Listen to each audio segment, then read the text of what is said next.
নমস্কার। আজকে আমরা চলে এসেছি করিমপুর গভর্নমেন্ট আইটিআই কলেজে ইহাট শান্তিনিকেতন ইহাটে যে পজিটিভ বার্তা যৌথ উদ্যোগে, এবং আজকে প্রতি শুক্রবারের নাই আমাদের প্রত্যেক দিন এই ইহাটটা হয়।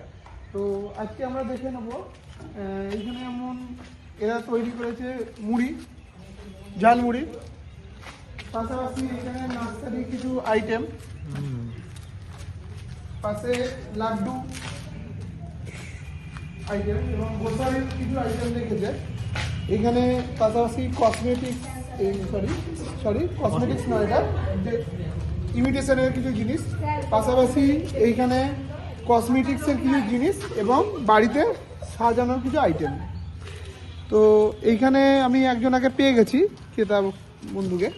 তো আপনি এইখানে এসে কেমন লাগছে আপনার? ভালো লাগছে এখানে এসে। যে সবাই এখানে ঝালমুড়ি বিক্রি করছে, এখানে দেখছি গাছ বিক্রি হচ্ছে, এখানে ভালো লাগছে এসে দেখে। তো আমরা এইটুকুই। প্রত্যেক দিন আমাদের প্রত্যেক শুক্রবার দিন শান্তিনিকেতন ইহাট আসবেন অবশ্যই। ধন্যবাদ।